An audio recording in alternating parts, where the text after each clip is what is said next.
আজ আমি আপনাদের দেখাবো কিভাবে আপনার জিমেইল অ্যাকাউন্টের পাসওয়ার্ড দেখবেন। সাথে সাথে আপনার জিমেইল দিয়ে কি অ্যাকাউন্ট খুলেছেন সব দেখে নিন। প্রথমেই আপনার জিমেইল অ্যাকাউন্ট লগইন করুন, অথবা সরাসরি গুগল ব্রাউজারে যান। তারপর উপরে ডান পাশে আপনার লোগোর উপর ক্লিক করুন। তারপর manage your Google account click করুন। তারপর সিকিউরিটি অ্যান্ড সাইন ইন এ ক্লিক করুন। তারপর একবারে নিচে চলে যান, একদম নিচে দেখুন পাসওয়ার্ড ম্যানেজার।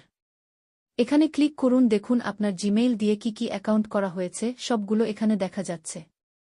আমার জিমেইল দিয়ে কয়েকটি অ্যাকাউন্ট করা সবগুলো দেখা যাচ্ছে। এখন আপনি কোনটির পাসওয়ার্ড দেখতে চান? আপনার জিমেইলে ফেসবুক, ইনস্টাগ্রাম, টুইটার নাকি গুগল অ্যাকাউন্ট, অথবা আপনার জিমেইল অ্যাকাউন্টের পাসওয়ার্ড দেখতে চান? যেটা দেখতে চান সেটার উপরে ক্লিক করুন, পাসওয়ার্ড দেখা যাচ্ছে। আপনার জিমেইল দিয়ে করেছেন কোনো অ্যাকাউন্ট কিন্তু পাসওয়ার্ড ভুলে গেছেন, সেটাও এখানে দেখতে পাবেন। ভালো থাকবেন। আল্লাহ হাফেজ।